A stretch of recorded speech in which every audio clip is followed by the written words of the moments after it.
ओम नमः श्रीदेव्य। ओम नमः श्रीदेव्य। ओम नमः श्रीदेव्य। मंगलम भगवान मीरो, मंगलम गौतम मुनि, मंगलम कुंद कुंदात्यो, जैन धर्मोस्तु मंगलम। सर्वमंगल मांगल्यं सर्वकल्याणकारकं, प्रधानं सर्वधर्माणां, जैनं जयतु शासनं, जैनं जयतु शासनं। वन्दितु सर्वसिद्धि धर्मचर्मणोपमङ्गलिं पत्ते, मोक्षामि समय पावड मिणमो सुधिकेवली मणिगम्। नमः समय साराय स्वानुत्याचकास्ति,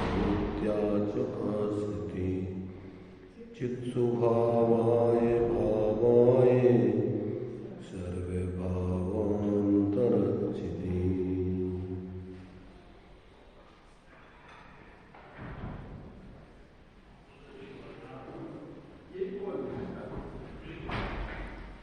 विषय अपना समय सारणी ग्रंथराज के माध्यम से चल रहा है। इसमें कर्ता कर्म अधिकार की 74वीं गाथा की तात्पर्यवृत्ति नाम की टीका अपन ले रहे हैं। इसमें आश्रमों का ज्ञान का समकाल है, तो वो कैसे है उसकी सिद्धि यहाँ की जा रही है। तो यहाँ पर ये बात बताई गई कि जिस समय जीव को आश्रमों से और आत्मा का भेद विज्ञान हो जाता है, उसी क्षण से ये जीव विज्ञान घन स्वरूप स्थिरता अपने स्वरूप की करते हुए और आश्रमों से निवृत्त होता जाता है। विज्ञान घन होता जाता है, त्यों-त्यों आश्रमों से निवृत्त होता जाता है। जिस समय पूर्ण विज्ञान घन हो जाता है, उस समय पूर्ण आश्रमों से निवृत्त हो जाता है। इस बात को 73वीं गाथा में आचार्य देव ने लिया है, यानी जीव अजीव का भेद विज्ञान भी लिया है।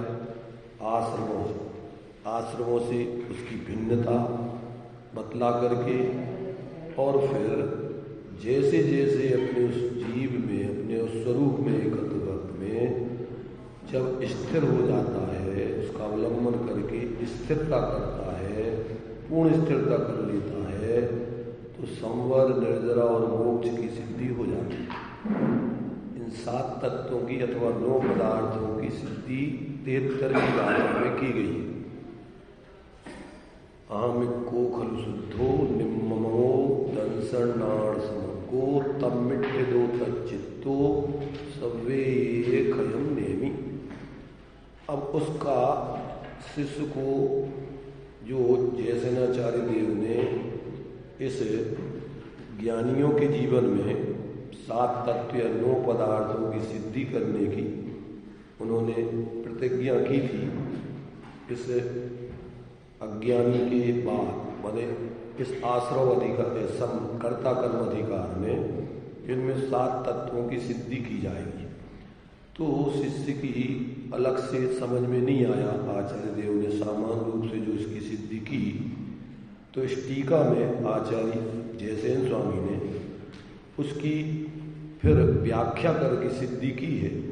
उस बात को अपन यहाँ समझ रहे थे, कल इसकी अपन ने थोड़ी चर्चा की थी, आज उसको ही फिर से थोड़ा लेकर आगे चलते हैं। प्रकरण अपना 166 पेज पर यहाँ पर चल रहा है, यहाँ से देखेंगे। तात्पर्यवृत्ति टीका हिंदी पढ़ रहे हैं अपन संस्कृत।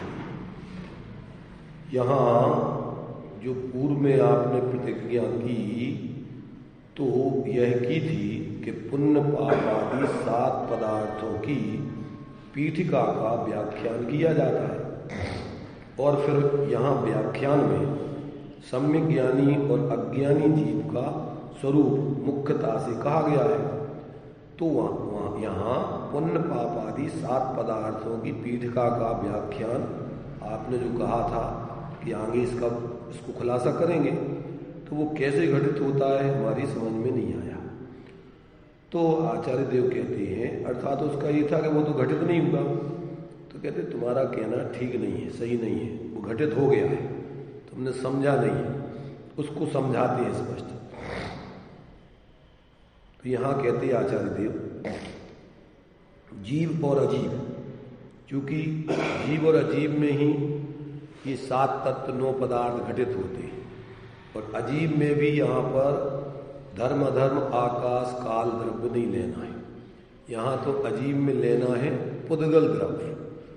पुद्गल द्रव्य की भी क्या है यहाँ पर विशेष रूप में आश्रव, बंध, संवर, निर्जरा, मोक्ष, पुण्य और पाप, ये 7 प्रकार की द्रव्य, आश्रव, बंध, संवर, निर्जरा, मोक्ष, पुण्य और पाप, ऐसी इस 7 विशेष उसकी पर्याय सिद्ध होती हैं।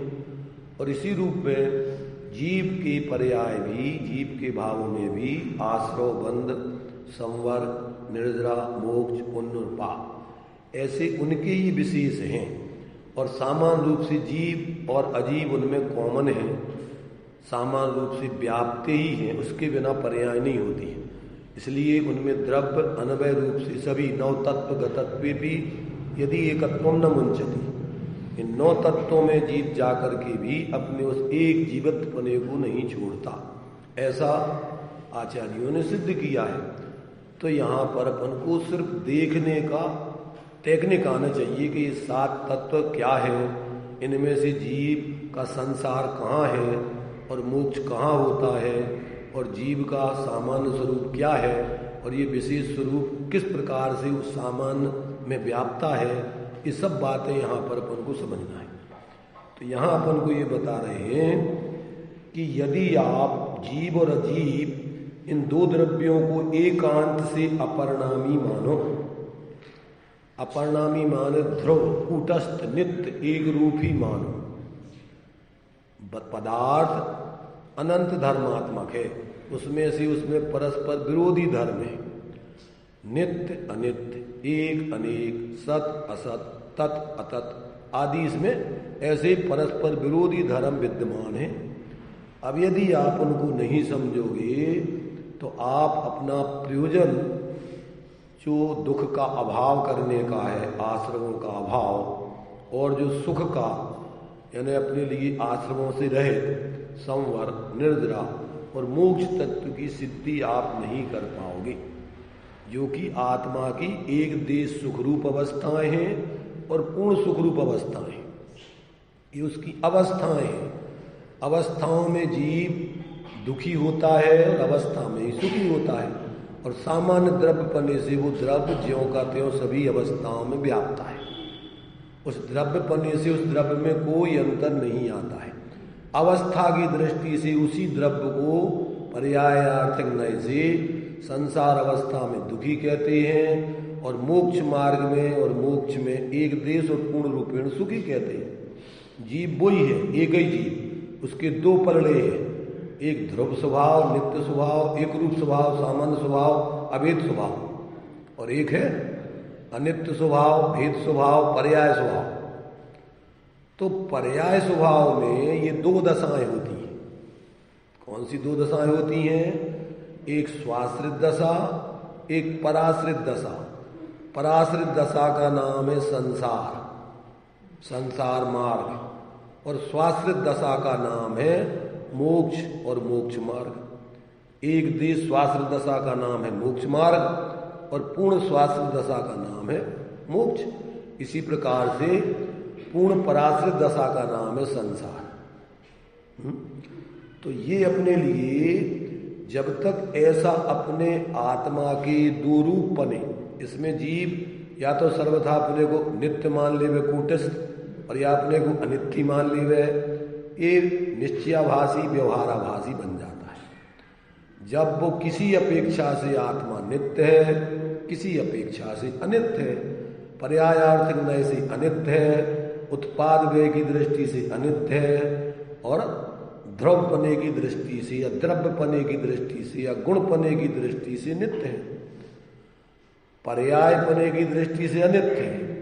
इसलिए आत्मा का या प्रत्येक पदार्थ का स्वरूप ही तत्वार सूत्र में बताया है कि उत्पाद व्यय ध्रुव युक्तम सत, द्रव्य का लक्षण सत है और सत त्रयात्मक है, अथवा उसी को दो रूप में कहना है तो गुण पर्याय व द्रव्यम कहो। पर्याय के दो रूप होते हैं, उत्पाद और व्यय, और द्रव्यपना और गुणपना ध्रुव ज्यों का त्यों वही का वही, ज्ञान ज्ञान ज्ञान ज्ञान ज्ञान, जीव जीव जीव जीव जीव। और उसको अपन देखें, अवस्था से देखें तो मनो स्त्रियं देव नारकी सिद्ध, ये चार दशाएं उसकी पर्याय में अशुद्ध संसार दशाएं, और एक मोक्ष दशा उसकी स्वाश्रित शुद्ध दशा है। तो ये द्रव्य में निरंतर ऐसा या तो पर्याय में वो संसारी रहेगा या पर्याय में मुक्त रहेगा, या गुणों में वो क्या रहेगा, या तो सिर्फ दान का मिथ्यात् परिणमन चलेगा या सम्यक परिणमन चलेगा। ज्ञान में या तो सम्यक परिणमन होगा या मिथ्या परिणमन होगा। चारित्र में भी या अपना मिथ्या परिणमन होगा या सम्यक होगा। अब सम्यक परिणमन में चारित्र के क्रम पड़ता है, जितना जितना स्वाश्रय उतना उतना क्या होता है चारित्र में वीतरागता, और जितनी जितनी अभी पराश्रयता उतना उतना अभी राग द्वेष आदि विकारी बना। तो चारित्र में मिश्र दशा और ज्ञान में सम्यक पना, तो जिस समय जीव सम्यक दृष्टि हो जाता है, सम्यक पना तो वहीं से चालू होता है, पर ज्ञान में पूर्णता जब तक उसकी छद्मस्त दशा रहेगी 12वें गुणस्थान तक, तब तक उसका अज्ञान, औदिक अज्ञान माने ज्ञान की पर्याय में पूर्णता नहीं होगी।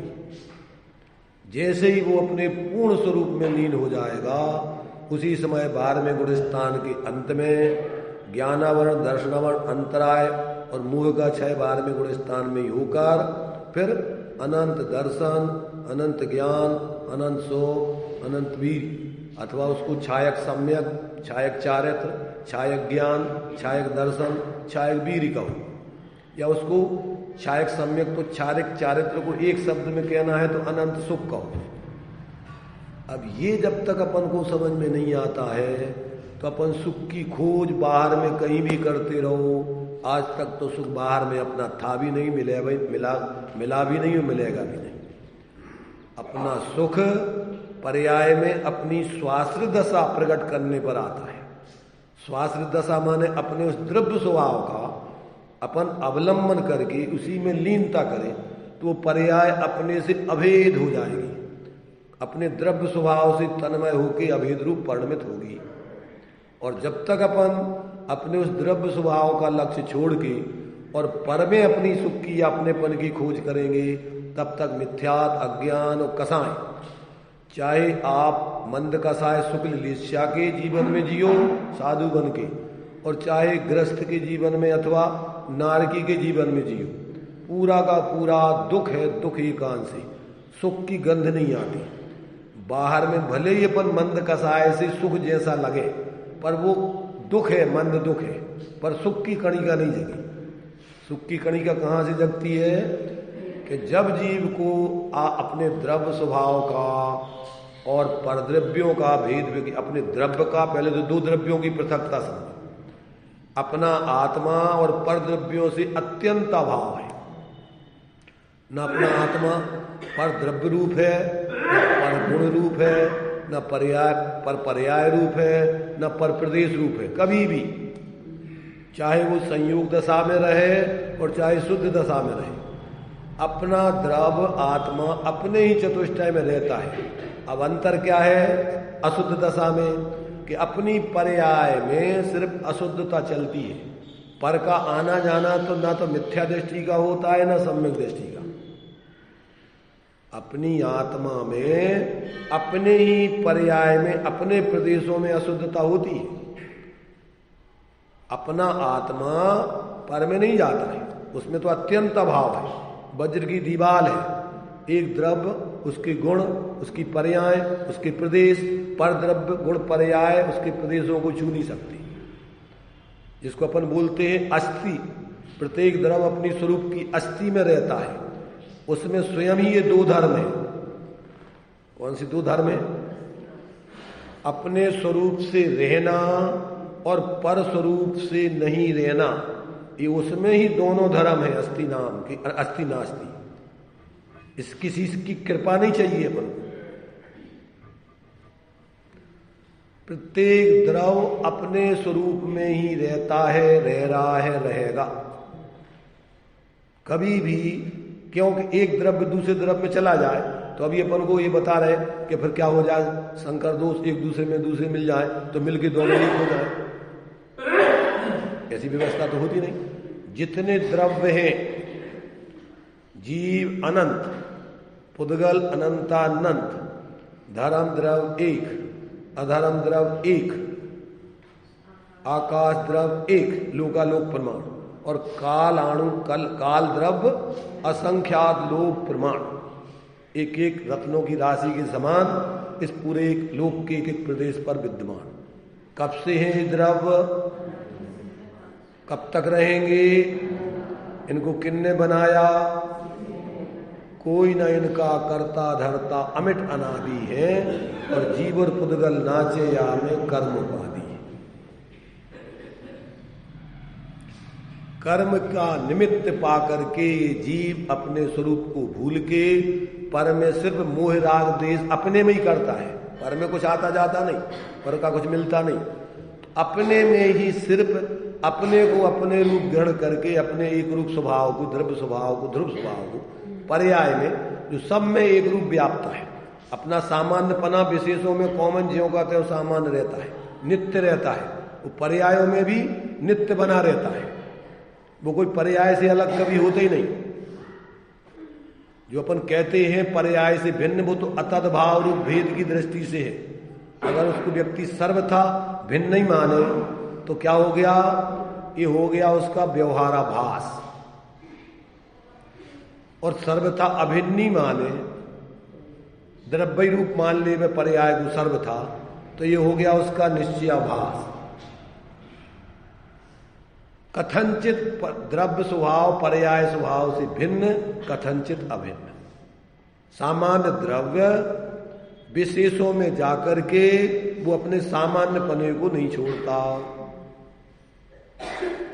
जैसे स्वर्ण किसी भी अवस्था में चला जाए, चाहे अशुद्ध अवस्थाओं में रहे चाहे शुद्ध अवस्थाओं में रहे, क्या वो अपना स्वर्णपना छोड़ सकता है?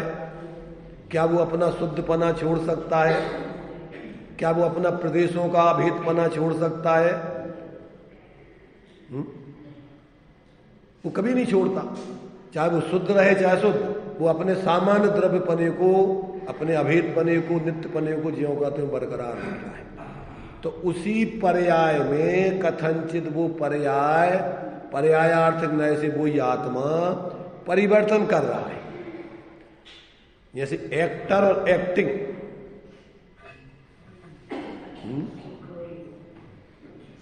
एक्टर होता है डबल रोल अदा करता है, असली रोल में आता है, नकली रोल में जाता है। तो कितने प्रकार का है वो एक्टर? एक्टिंग अनेक प्रकार की करता है, परंतु एक्टर तो उनमें कॉमन वो ये कहीं रहता है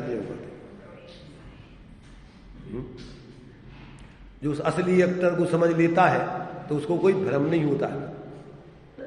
ऐसे जो अपना जीव नाम का एक्टर है, जो एक्टिंग कर रहा है, चारों गतियों का नाटक रोल अदा करता है, और सिद्ध दशा में अपनी सब संसार की एक्टिंग बंद करके अपनी ओरिजिनल रूप में आ जाता है। यहां पर भी वो ये एक्टिंग अकेली अवस्थाओं में नाटक है उसका, परंतु वो एक्टर अपने स्वरूप से ज्यों का त्यों रहता है। तो जब तक अपन अपने असली स्वरूप को नहीं समझते हैं, ये बाहर की जितने भी अपन बहरूपिया रोल अदा करता है वो बाहर के भेष, बाहर के आधार पर करता है। असली रूप में सब नाटक छोड़ना पड़ता है, तब जाकर के असली रूप में आता है।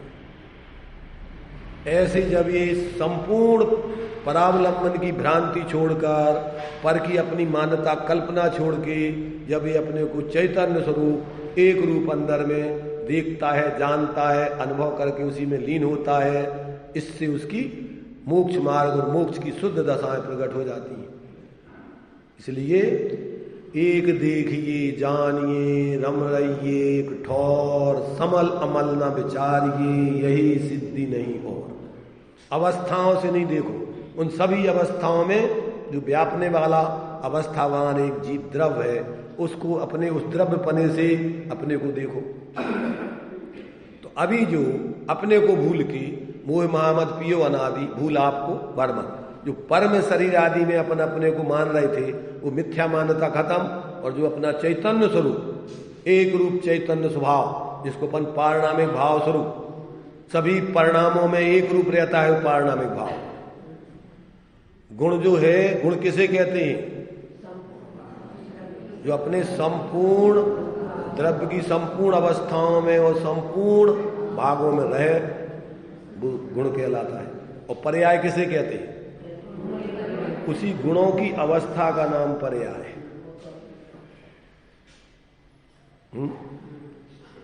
तो वो गुणों का ही परिणमन है। मति ज्ञान, सुतक ज्ञान, अवधि ज्ञान, मन परे ज्ञान, केवल ज्ञान, अथवा कुमति ज्ञान, कुश्रुत ज्ञान, कुअवधि ज्ञान।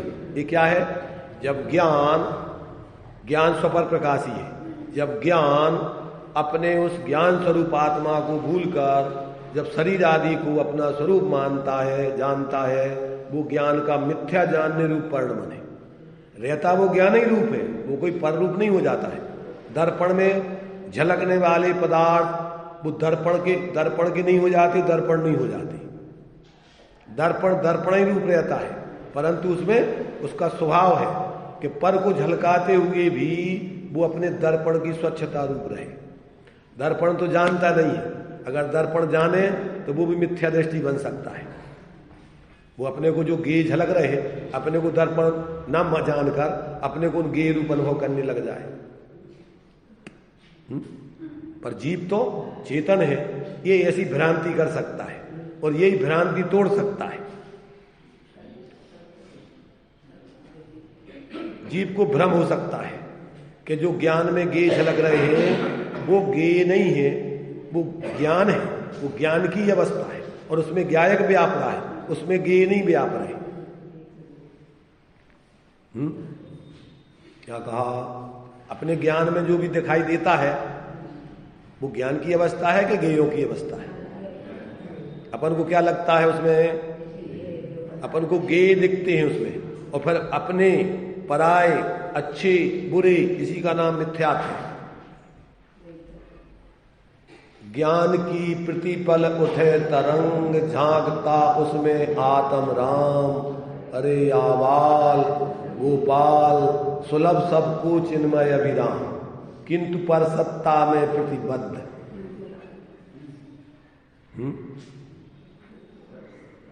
कीर मरकट, कीर माने तोता, मरकट माने बंदा। जैसे वो तोता नलिनी को पकड़ के और ऐसा मानता है कि हमें नलिनी ने पकड़ लिया, अब कैसे छोटे हम इससे। किसने पकड़ लिया? नलिनी ने। किसने पकड़ लिया? नलिनी को। नलिनी ने तोता को पकड़ लिया कि तोता ने नलिनी को पकड़ लिया? और ये क्या मानता है कि नलिनी ने मुझे पकड़ लिया। बंदर छोटे मुँह के घड़े में चने रखे हुए थे और उसने मूठा अंदर डाला अपने हाथ को और मूठा भर लिया, और अब वो मूठा निकलता नहीं है घड़े में से। अब क्या सोचता है कि घड़े में हमें किसी ने पकड़ लिया, घड़े में किसी ने पकड़ लिया कि तूने घड़े में मुट्ठी बांध के चनों को पकड़ लिया।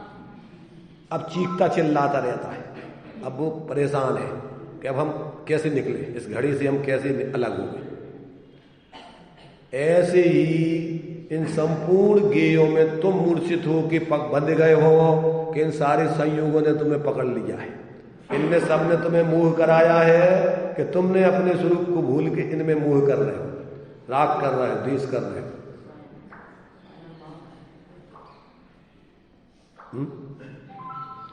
अभी अपन को समझ में नहीं आता है, बैठे रहते हैं चुपचाप, स्वाध्याय चल रहा है और ये तो शास्त्रों की बातें चल रही हैं, अपन सुन रहे हैं। अपना काम तो जो कुछ भी है, यहाँ से टाइम खत्म होगा तो चलो अपना काम, ये तो सब धर्म का काम है, अपना काम नहीं है। अभी शांति से बैठे बैठे सुनते रहते धर्म की चर्चा और फिर अपना काम अपन उत्साह के साथ जाके करना चालू कर दें। यहाँ उत्साह नहीं दिखता अपन को, इसमें सुनते समय अपन को उत्साह नहीं आता है, अंदर में रस नहीं आता है। यहाँ सुनते सुनते तो बिल्कुल सुनसान बैठे रहते हैं शांति से। क्यों? कि दूसरों की चर्चा में अपन को क्या रस, क्या रुचि है?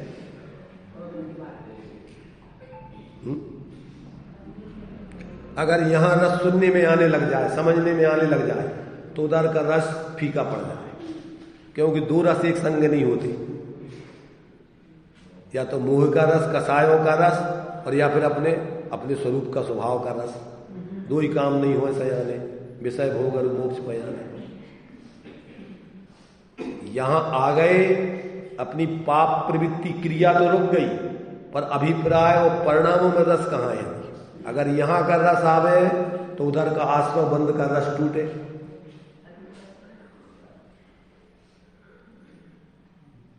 अब अपन देखें कि अपन को किधर रस रहता है। इधर से जाते समय अपन को रस आता है, रुचि बनती है, उमंग आती है, कि उधर से आते समय इधर रुचि रस रहता है, और फिर जीवन में फिर इसी की रुचि रस बना रहता है 24 घंटे। फिर उधर का रस नहीं आता है। इधर का रस बन जाए तो उस काम को करते हुए भी रस नहीं आता है। बच्चों से अगर तुम काम जबरदस्ती कराओ भी तो बेमन से करते हैं, और खेलने में रुचि रस है, यहां दौड़ आनंद से करते हैं। ऐसे ही ज्ञानियों को संसार के काम करना पड़ते हैं, और धर्म के काम, अपना स्वरूप की आराधना वो आनंद से करता है। और सांप्रदायिक व्यक्ति को, धर्माभासियों को धर्म के काम करना पड़ते हैं, और संसार के काम करता है वो आनंद से। यहां तो मजबूरी में आना पड़ता है, टाइम फिक्स है यहाँ का, और धर्म का बे टाइम अपने लिए कोई टाइम फिक्स नहीं। वहां का क्या कहता हूं, वो तो अपना ही काम है। अभी तो धर्म को काम देते पर वो टाइम फिक्स है कि कितना टाइम देना है यहाँ पर, क्योंकि दूसरों के लिए टाइम अपन फिक्स करके देते, भैया मैं इससे ज्यादा टाइम नहीं दे सकते। और अपने लिए तो टाइम का क्या काम है? अपन जो है अपने कामों में, घर गृहस्थी के कामों में जितना खर्च करो कोई हिसाब किताब नहीं। शादी में कितना खर्च हो गया कोई हिसाब नहीं, और धर्म के काम में कितना खर्च किया हिसाब किताब लिखो, हमारा नाम कितना हमने कितना दिया। और पाप के कामों का हिसाब किताब लगाओ, कितना खर्च कर रहे हैं, वो तो अपना काम है, उसमें हिसाब किताब का क्या काम है? इतने रिकॉर्ड रखना पड़ता है जिंदगी भर कि हमने कितना दिया है, किसको? मंदिर, भगवान को, मंदिर को, धर्म को। और वो काम अपना है, वहां तो अनादिकाल से सब कुछ खर्च कर ही रहे, तन मन धन जीवन सब कुछ पूरा लग रहा है। भावदीपिका में लिखा है कि जिस समय व्यक्ति की आत्मदृष्टि हो जाती है, स्वरूप दृष्टि हो जाती है, उसकी ये 7 चीजें पलट जाती हैं। जो अभी पूरी की पूरी कहां लग रही थी? अनायतनों में, संसार के कार्यों में। अब वे सारे के सारे कार्य धर्मायतनों में, धर्म में लगने लगती है। अपना तन मन धन वचन ज्ञान और कसाय, विषय समझ लो। अपन को अपना 5 इंद्रियों का, पर ये इस तरफ अपनी रुचि सब इस ये बनते हैं सब। अपनी जो कुछ अभी कसाय है वो धर्म के कार्यों में लगाएंगे, वो पाप के कार्यों में नहीं लगाएंगे। क्योंकि जब तक पूर्ण वितराग नहीं हुई तब तक अपन यहां अभी कसाय से आए। अगर कसाय नहीं हो तो जैसे अरहंत सिद्ध भगवान एक जगह बैठे, ऐसे बैठ के रह जाएंगे। अभी कैसे आए? वितराग भाव से नहीं आए। पर कौन सी कसाय है? शुभ भाव। 2 प्रकार के परिणाम होते हैं, एक पाप भाव, और जब यहां से जाओगे तो कौन से भाव से जाओगे? धर्म भाव से। पुण्य भाव, व्यवहार धर्म पुण्य भाव, और निश्चय धर्म शुद्ध भाव। जब तक अभी अपन पूर्ण शुद्ध दशा को प्राप्त नहीं हुए तो व्यवहार में अपन शुभ कार्यों में विशेष रुचि लेते हैं, रस उसमें ज्यादा आता है और उससे साथ ही साथ पुण्यबंध होता है। जब तक संसार में रहोगे तब तक आपको धर्म के ही साधन मिलेंगे, प्रकृति तुम्हें ऐसे साधनों को देगी जिसकी रुचि है, वैसे ही आश्रय बंध होता है, वैसी जगह जन्म होगा। रुचि अनुसार तुम्हें प्रकृति दिलाती है, कौन देता है तुम्हें? तुम्हारे भावों के अनुसार। तो यदि अपन को यहां रस नहीं आता है, रुचि नहीं रहती है और वहां रस से अपन पूरे तन्मयता से काम करते हैं तो ये काम तो अपन को माने औपचारिक है, क्रिया से बंद नहीं होता है। यहां आ गए बैठ गए, इससे कोई ना तो पुण्य होगा ना धर्म होगा। पुण्य होगा अपने परिणाम इसमें लगे और धर्म होगा इसको समझ के जब परिणाम अपने में लीन हो गए, अपने स्वरूप में लीन हो गए तो वहां धर्म होगा। और समझने में लग रहे तो यहां पर को पुण्य हो रहा है। रस आ रहा है तो आपका पाप का स्थिति अनुभाग घट रहा है, गल रहा है। और अगर इसमें रस नहीं आता, मजबूरी दिखती है, औपचारिकता लगती है और यहां से घर के कामों में पाप के कामों में उमंग, तो तीव्र पाप का अनुभाग बन पड़ता है, स्थिति अनुभाग आदि पड़ता है। तो अभी अपन सोचो, देखो, अपने ज्ञान से निर्णय करो हमारे जीवन में कितना धर्म, कितना पुण्य, कितना पाप। कौन बताएगा तुम्हें? अपना ही ज्ञान निर्णय करेगा तो ही समझ में आएगा। भगवान सब जानते हैं, ज्ञानी सब जानते हैं, शास्त्रों में सब लिखा है, और उससे तुम्हारा कल्याण नहीं होगा। तुम्हारा कल्याण कैसे होगा? तुम समझोगे और जब कैसे रुचो हटोगे, आश्रमों से बंध से हटोगे और अंदर स्वरूप में जमोगे तो संवर, निर्जरा और क्रम से मोक्ष होगा।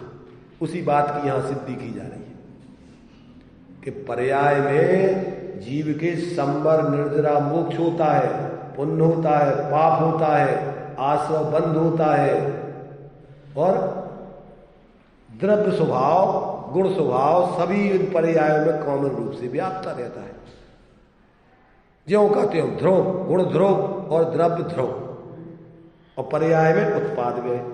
अब कौन सा उत्पाद व्यय हो रहा है? पाप पुण्य का कि अपने स्वरूप का स्वाश्रय का? शुद्ध स्वरूप, शुद्ध भाव, शुद्ध उपयोग धर्म रूप है, स्वभाव उपयोग पुण्य पाप रूप है। जीवन के परिणामन की गति तीन भांत वर्णी, एक पुण्य, एक पाप, एक राग हरणी। तामे शुभ अशुभ अंध दो करे कर्म। वीतराग परिणति भाव समुद्र करनी। जीवन के परिणामन की गति तीन भांत वर्णी।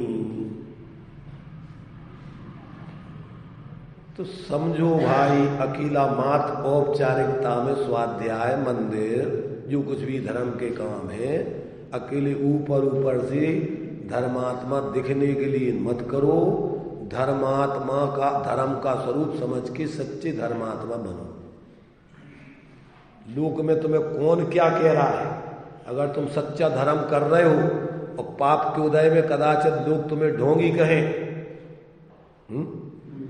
कुछ भी कहे, कोई बुरा कहे, अच्छा कहे, लक्ष्मी आए जाए, लाखों वर्षों तक जियो या आज ही मृत्यु आ जाए, तो भी धर्म मार्ग से, न्याय मार्ग से कभी न पद। अपन चिंता नहीं करो, क्योंकि ये तो उदय पूर्व का है, उसके उदय में बाह्य परिस्थिति जो बन रही है, पर अभी अपनी मना स्थिति सम्यक हो गई, सुधर गई, तो आगे ये परिस्थिति आने वाली नहीं है।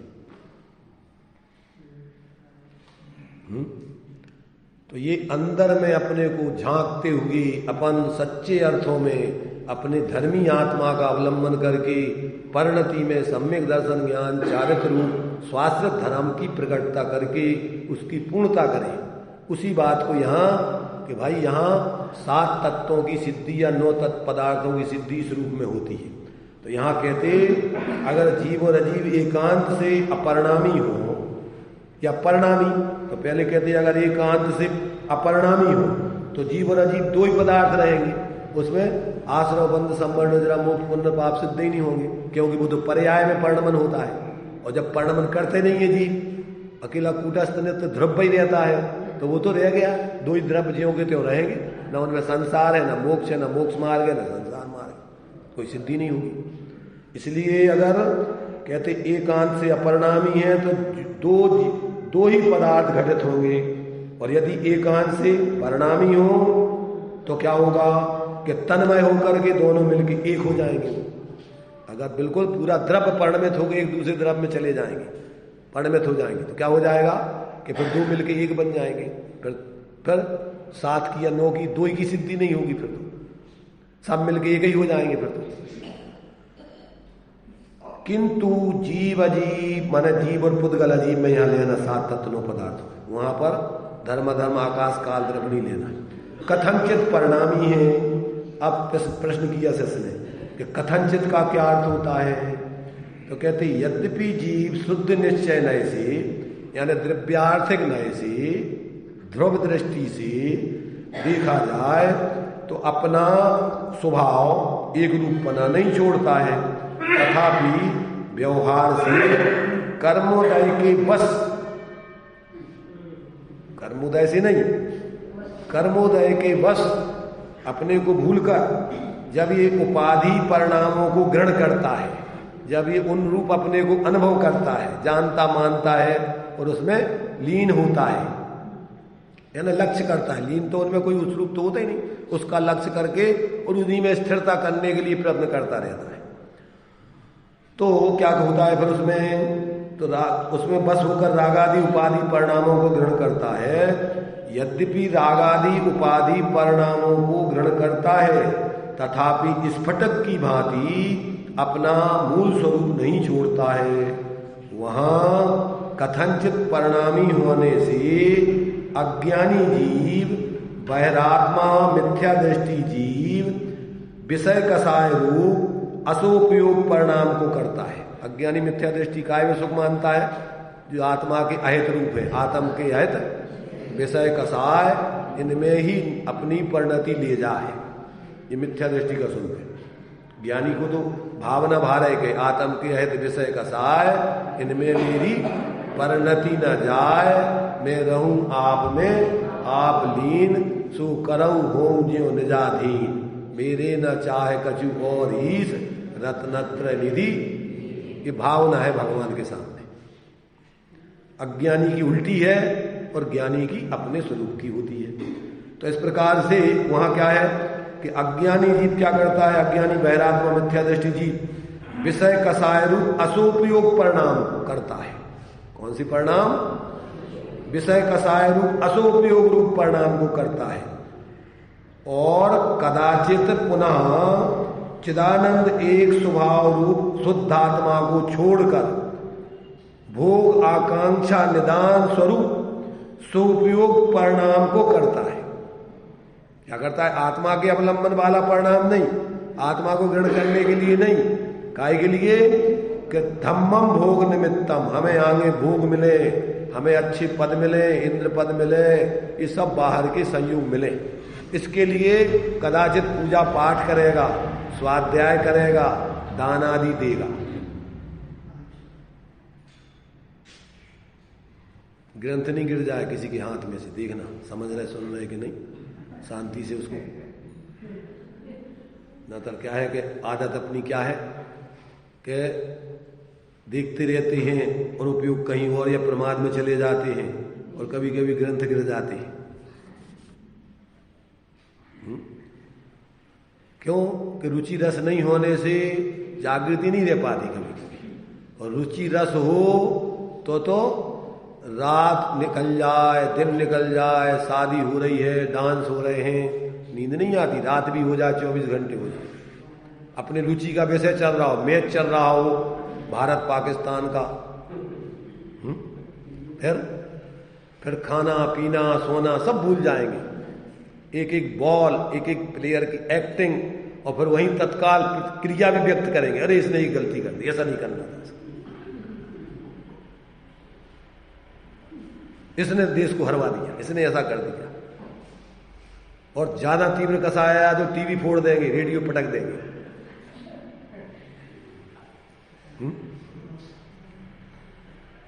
जहां रुचि होती है वहां व्यक्ति को नींद नहीं आती, प्रमाद नहीं आता है।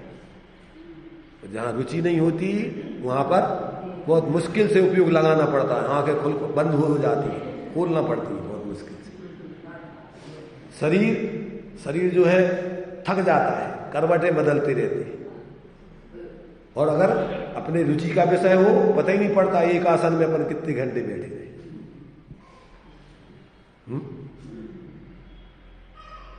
तो ये तो रुचि की बात है। तो यहां जो मिथ्या दृष्टि है उसकी परिणति अगर व्यवहार धर्म पुण्य के करेगा तो अपने शुद्ध आत्मा को छोड़ करके क्या करेगा, चिदानंद एक स्वरूप आत्मा को छोड़कर भोग आकांक्षा और निदान के लक्ष्य पूर्वक उस उपयोग को बाहर में करेगा। पूजा पाठ स्वाध्याय दान ये सब काय के लाने, लोगों में ख्याति लाभ पूजा आदि चाय धर करे विविध विध दे दाय अथवा स्वाध्याय जितनी भी क्रियाएं दान आदि सब काय के लाने, ख्याति लाभ पूजा आदि चाहे सब लोग देखें, हमें हमारी फोटो तलने चाहिए, दान देते होंगे, देखता रहेगा जब तक फोटो नहीं खिंच जाएगी, जब तक पकड़े रहेगा, लोगों को दिखाएगा कि देखो हमने महाराज को हार दिया था, देखो हमने पूजा की थी, देखो हमने अभिषेक किया था।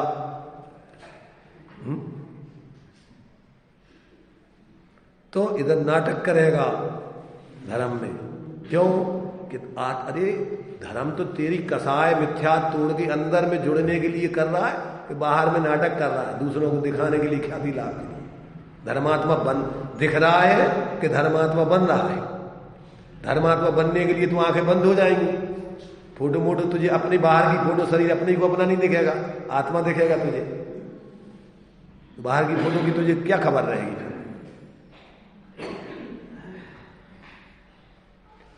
तो ये जो है ये बाहर में कदाचित पुण्य के काम भी करता दिखे बाहर में, तो अभिप्राय क्या रहेगा, पद पैसा प्रतिष्ठा प्रशंसा प्रसिद्धि प्रदर्शन प्रतिस्पर्धा, ये 7 प्रकार, जैसे 3 मकार है ना, मध्य मास मधु, ऐसे इन 7 प्रकारों को लक्ष्य में रख के करता है। हमें समाज में मंत्री पद बन जाए मिल जाए, इसलिए पूजा पाठ अभिषेक दान ज्यादा देगा ताकि लोग समझेंगे ये बहुत बड़ा धर्मात्मा है, इसी को बनने चाहिए अध्यक्ष। काय के लिए, पद या फिर पैसा आदि की अपेक्षा रखेगा। धर्म करेंगे तो भैया हमारी दुकान अच्छी चले, तेरा बढ़िया जो है सब सुखी संपन्न हो जाएंगे, घर परिवार रुपया पैसा सब मिलेंगे, कर अभिषेक भगवान का शांति धारा। काय के लिए कर दिया, पैसों के लिए, मान सम्मान के लिए, शरीर में स्वस्थ, संसार में स्वस्थ रहने के लिए, आत्मकल्याण के लिए नहीं। ये क्या है, ये निदान बंध है, ये पापानुबंधी पुण्य है। बाहर का लक्ष्य और अभिप्राय रख करके जो दान आदि है, जो प्रवृत्ति धर्म की क्रिया है, वो सब पापानुबंधी पुण्य का काम है। इसके उदय में आगे पाप करके दुर्गति में जाएगा। और यही सब समझते हैं, अरे हम समझते हैं इसको बड़ा बड़ा धर्मात्मा बन गया है, सब समझते हैं ऐसे लोगों को। इधर बेईमानी बदमाशी करेगा घर संसार में, थोड़े समय के लिए दान आदि देगा और उधर लूटेगा फिर ग्राहकों को, गरीबों को। तो ये जो ऐसे जीव की कहते वास्तव में जीवन में शांति नहीं मिलती। तो ये क्या करता है कि आश्रव पापाश्रव पाप बंद और कदाचित कौन सा पुण्य, पापानुबंधी पुण्य, भोग आकांक्षा निदान स्वरूप सुपयोग परिणाम को करता है। उस काल में उसकी द्रव्य रूप और भाव रूप पुण्य आश्रम किस समय, जिस समय ही कर रहा है तो उस समय उसके थोड़ी सी कसाय लुप्त, कसाय वगैरह थोड़ी कम हो गई, मंद कसाय चल रही, और कर्मों का आघात या कर्मों में थोड़ा पुण्य प्रकृतियों का बंद भी हो रहा है। ऐसे जो है द्रव्य माने द्रव्य कर्म पुण्य और भाव रूप में मंद कसाय आदि के ऐसे भाव, तो ऐसे स्वभाव भाव रूप ऐसे भाव हो रहे हैं। और जब विषय कसाय में लगता है तो पापाश्रव रूप बंद पदार्थ का, यानी भाव और द्रव्य रूप, पुण्य और पाप, भाव रूप और द्रव्य रूप में कर्मों का बंध होता है। तो इस प्रकार से वो कर्ता घटित होता है काय का, इन 4 पदार्थों का। कौन कौन से, आश्रव बंध। कौन से आश्रव बंध? पुण्य और पाप रूप। चार पदार्थों को। पुण्य तो कब? ज्यादातर तो वो पाप, आश्रव बंध और पाप का ही करता है। और कदाचित ये दिया ना कि कभी अपने चिदानंद स्वरूप को भूल के कदाचित लिखा। कदाचित, हमेशा नहीं करता है पुण्य की काम। कदाचित पुनः चिदानंद एक स्वभाव रूप शुद्धात्मा को छोड़कर भोगाकांक्षा निदान स्वरूप सोपयोग परिणाम को करता है। उस काल में उसकी द्रव्य भाव रूप पुण्य आश्रम तथा जब विषय कसाय आदि में तो पाप आश्रम रूप बंध पदार्थों का कर्ता घटित होता है। वहां जो भाव रूप पुण्य पाप आदि के परिणाम हैं वे जीव के परिणाम हैं। उसमें परिणाम कौन किसके हैं? ये जो भाव रूप है वो जीव के परिणाम है, और जो द्रव्य रूप है वे अजीब के परिणाम है। अजीब माने पुद्गल के, वे पापाश्रव रूप और पुण्याश्रव रूप। आघात या कर्मों में कदाचित शुभ नाम, गोत्र, आयु, मनुष्य आयु बन जाए, देवायु बन जाए, शुभ गोत्र बन जाए देवायु मनुष्य आयु में। इसी प्रकार साता वेदनी आदि थोड़े समय के लिए बाहर की अनुकूलताएं मिल जाए। तो ऐसा एक निश्चित समय तक के लिए मनुष्य और शुभ आयु बन जाएगी तो मनुष्य पर्याय में और देव पर्याय में रहोगे। तो ये आघात या कर्मों में संयोग मिलेंगे तुम्हें थोड़े पुण्य के, और थोड़े क्या है तुम्हारा ज्ञान आदि भी मंद का सहाय से प्रकट रहेगा, संगी पंचेंद्री पर्याय पाओगे। परंतु वहां जाकर के क्या करोगे कि जब देव पर्याय वैमानिक देवों में जाओगे वहां तो बिना सम्यक दर्शन के जो विमान वासी उठाए सम्यक दर्शन बिन दुख पाए और तहाँ ते चय था वर्तन धरे। उन भोगों में मस्त होगे, मरते समय अति संक्लेशित परिणामों से मरोगे तो आगे दुर्गति के पात्र जाओ बिना स्वरूप के भोग। अब ये और फिर जो सम्यक दृष्टि अंतरात्मा ज्ञानी जीव हैं वह किसको करते हैं पर्याय में? माने वो किसके कर्ता बनते हैं? तो मुख्य रूप से वो निश्चय रत्नत्रय लक्षण रूप शुद्ध उपयोग के बल से निश्चय चारित्र का अविनाभावी वीतराग सम्यक दृष्टि होकर निर्विकल्प समाधि रूप परिणाम परिणति को करता है।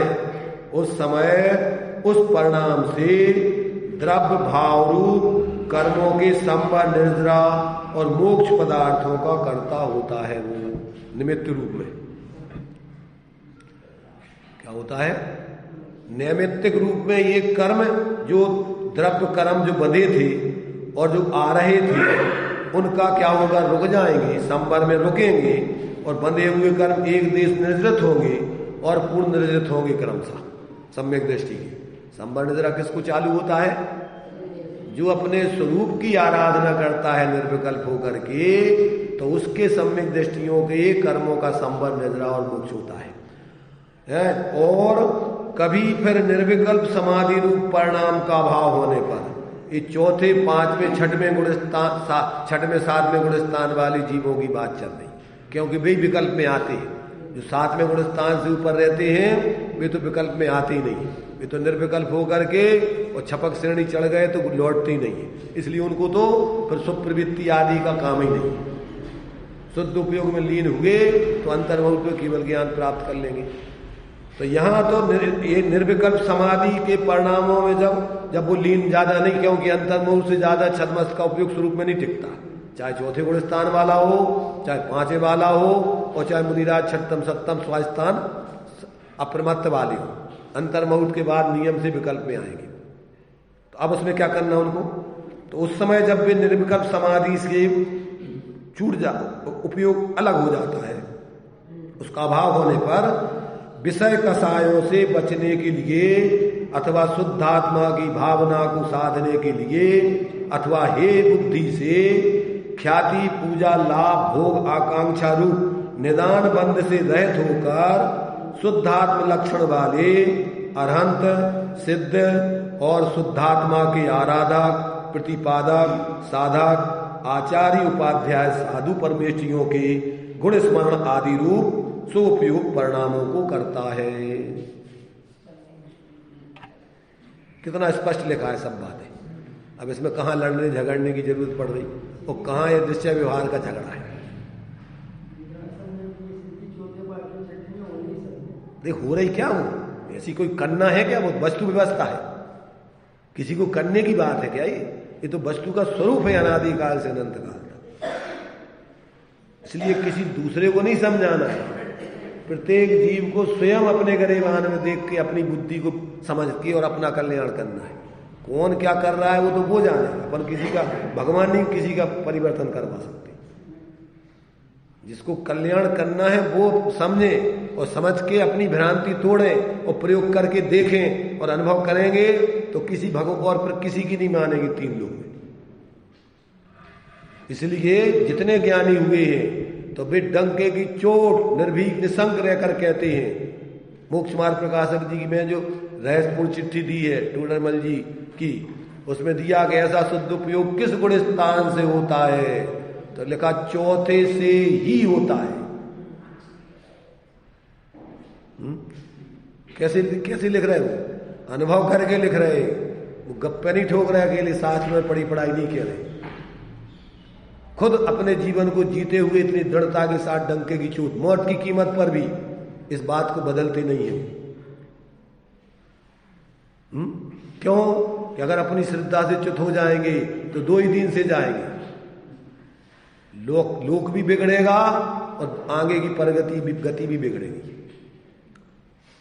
इसलिए ज्ञानी जीव को कोई शंका नहीं, कोई लौकिक आकांक्षा नहीं, कोई भय नहीं, साथ भय लोग क्या कह रहे हैं, दुनिया एक तरफ हो जाए, वो एक तरफ अकेला खड़ा रहेगा, एक तरफ अपना आत्मा राम और एक तरफ 3 लोक का गांव, उसके सामने अपना आत्मा राम महत्वपूर्ण है, 3 लोक का गांव उसके लिए महत्वपूर्ण नहीं। इसलिए सम्यक दृष्टि निशंक होता है, निर्भय होता है, निकांक्षित होता है, अमूढ़ होता है, प्रभावक होता है, उसके भाव अत्यंत पवित्र होते हैं, किसी के प्रति कोई दुर्भाव नहीं करता है। ये उसका गुण स्वाभाविक दशा है उसकी, निशंकित, निकांक्षित, निर्विचिकित्सा, अमूढ़ दृष्टि, उपगूहन। तुम्हारे रानी तुम्हारे कौन सी अमूढ़ दृष्टि, हाँ कोई कुछ भी कहता है उसको चिंता नहीं, उसको विकल्प पैदा नहीं होता कि नहीं ऐसा हो नहीं सकता, खुद भी अपने स्वरूप में स्थिर रहता है, दूसरे जीव भी उनका भी स्थितिकरण करता है, उपगूहन करता है। कदाचित कोई कर्म के उदय में दोष आदि लगे तो उनको भी प्रकट नहीं करता, गुण रखता है। तो ये सब चीजें ज्ञानियों के जीवन में सहज ही बढ़ती हैं। ऐसा जो है सम्यक दृष्टि जीव काय का करता है कि वो द्रव्य रूप संबर निर्जरा और मोक्ष पदार्थ होगा, और कदाचित जब निर्विकल्प समाधि में नहीं रह पावे तो फिर अशुभ से बचने के लिए और स्वरूप के नजदीक बने रहने के लिए और ख्याति, पूजा, लाभ, भोगाकांक्षा, धूप निदान आदि बंध को छोड़कर और ऐसे पंच परमेष्टि आदि की भक्ति, पूजा, गुणस्तमन आदि करते हुए, स्वाध्याय, जितने भी धर्म के काम है उनको करते हुए वो क्या करता है, शुभ उपयोग परिणामों को भी करता है। जब तक वो पूर्ण अपनी समाधि में लीन नहीं हो पा रहा है अभेद, तब तक वो जब भी विकल्प में आएगा तो फिर इन कार्यों को भी काय के लिए करेगा, अपने स्वरूप के नजदीक बने रहने के लिए, स्वरूप में जल्दी जाने के लिए और पापों से बचने के लिए, ये सब उसके ज्ञान में रहता है। और कोई भोगाकांक्षा, कोई उसकी कोई ख्याति, लाभ, पूजा कोई चाहे नहीं, किसी से कोई अपेक्षा नहीं कि हमारा कोई मान सम्मान करे। जो लोग बाहर की ख्याति, लाभ, पूजा, चाह रख करके सब करते हैं स्वार्थ साधने के लिए, ये तो क्या है, उनका पाप भाव है।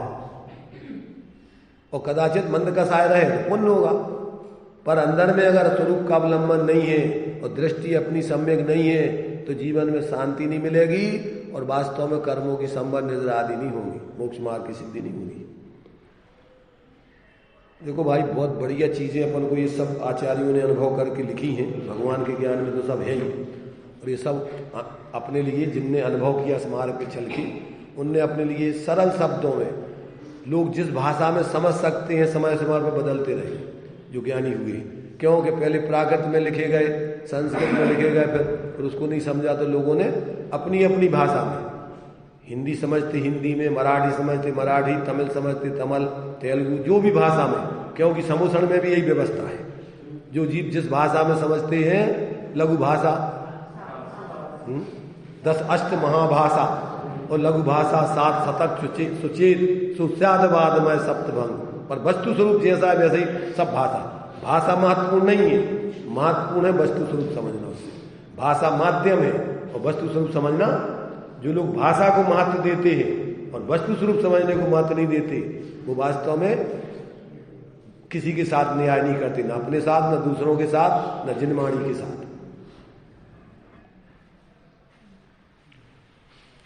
तो अपना क्या है कि विषय तो धीरे धीरे समझने लायक है, जल्दी का काम नहीं है। जितना जितना अपन को समझ में आता जाए उतना उतना समझते जाएं, और जितनी जितनी सामर्थ्य है समझने के लिए उतनी उतनी अपन सामर्थ्य के आधार पर अपन उतनी चर्चा करते हैं। क्योंकि अभी इतना बल नहीं होने से उपयोग अपना जल्दी से बदलने लगता है।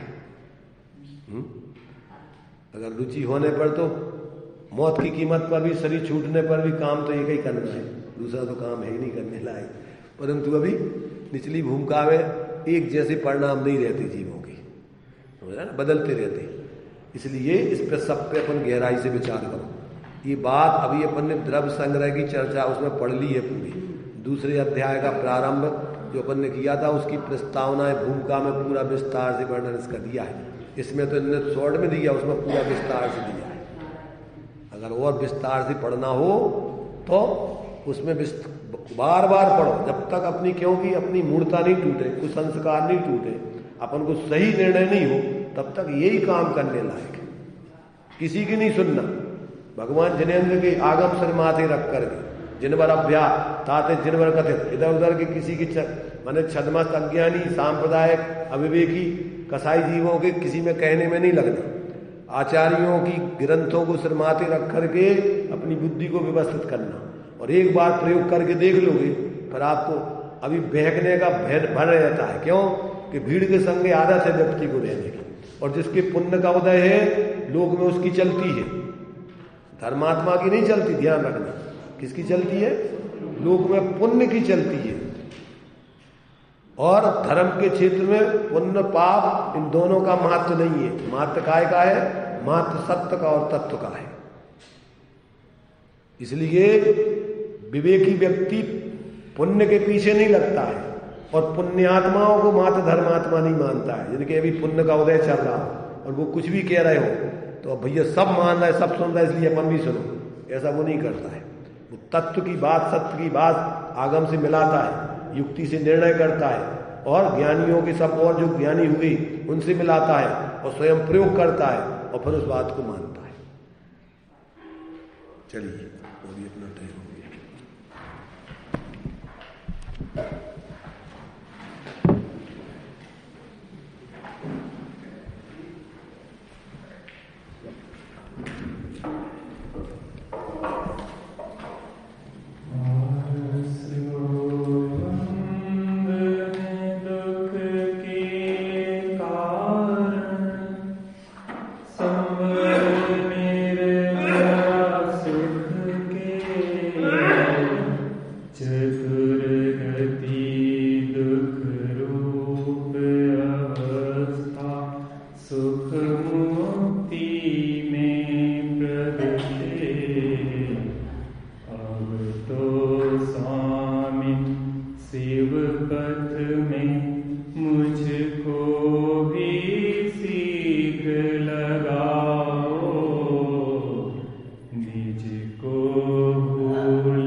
कि आपने प्रतिज्ञा की थी कि मैं यहाँ पे 7 तत्व 9 पदार्थों का व्याख्यान करूंगा, लेकिन आपने तो ज्ञानी और अज्ञानी की चर्चा करके प्रकरण को छोड़ दिया।